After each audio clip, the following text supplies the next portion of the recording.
In 48 BC, Julius Caesar's fleet burns in the harbour of Alexandria. The fire jumps to the docks, and in this timeline, unlike every other, a firebreak holds. The library holds 500,000 scrolls, Euclid's geometry, Eratosthenes' measurement of the Earth, Hero's steam blueprints, surgical techniques no one else alive has ever written down. In the real timeline, most of this disappears, rediscovered in fragments centuries later. But in this one, the scholars stay. The copying continues, the compounding begins. It starts with one archivist, one cart, and a decision to move the most critical scrolls inland. A small thing. And a different world quietly takes its first breath.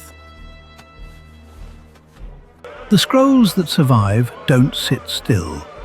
Trade routes carry copies to Carthage, Athens, and Rome. Greek mathematics reaches Persian astronomers a century early. The cross-pollination accelerates. In Alexandria itself, a new generation builds on what the previous ones preserved.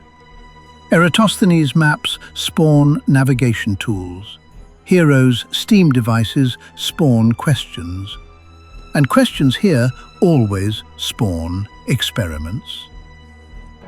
By the 1st century AD, Roman engineers are building with mathematical principles they shouldn't have for another 800 years.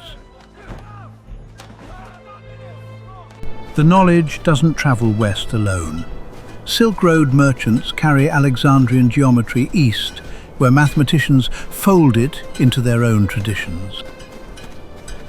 The most important scrolls aren't the mathematical ones, they're the medical ones. Alexandrian physicians had mapped the human body in ways Roman law would later ban. That knowledge survives here. Surgical techniques for cataracts, compound fractures, internal hemorrhage. Documented, copied, spreading through the Roman medical system 3 centuries ahead of any schedule history ever planned.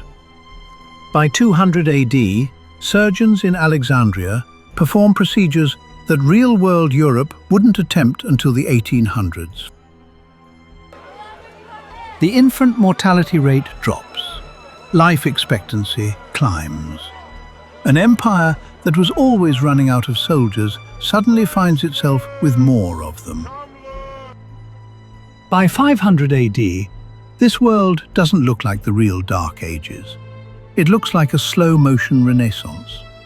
Printing hasn't been invented yet, but copying has been industrialized. Astronomical observatories, funded by emperors who actually understand what they're looking at, track planetary motion with precision. Real history wouldn't reach until Copernicus. Hero's steam technology, still alive in the library's engineering section, gets picked up by military engineers looking for an edge over the Parthian cavalry. Sound familiar?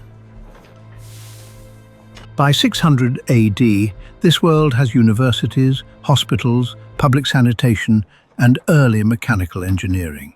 When the Islamic Golden Age arrives, it builds on foundations our timeline never laid. But preserved knowledge doesn't guarantee a peaceful world. The same texts that teach medicine also teach siege warfare. The same geometry that builds hospitals also builds better weapons. Empires with better science don't become less imperial. They become more efficient at it.